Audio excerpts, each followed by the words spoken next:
വാർത്തകളിലേക്ക്. സൗദിയിലേക്കുള്ള ആയുധ കയറ്റുമതി വിലക്ക് നീക്കാൻ അമേരിക്ക 3 വർഷം മുമ്പ് ബൈഡൻ ഭരണകൂടം ഏർപ്പെടുത്തിയ വിലക്കാണ് നീക്കുന്നത്. അടുത്തയാഴ്ച US കോൺഗ്രസ് അനുമതി നൽകിയാൽ കയറ്റുമതി പുനരാരംഭിക്കും.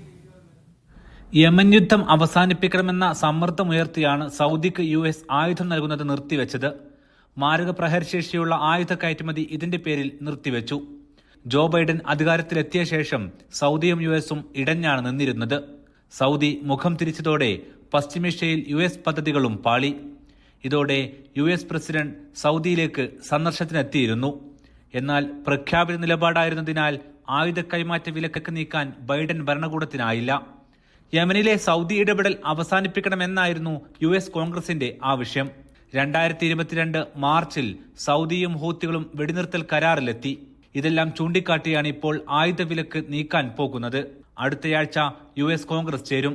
അവരുടെ തീരുമാനം അനുകൂലമായാൽ ആയുധ കയറ്റുമതി ആരംഭിക്കും. ഇതോടെ പ്രതിരോധത്തിനായുള്ള കൂടുതൽ ആയുധങ്ങൾ സൗദിക്ക് ലഭിക്കും.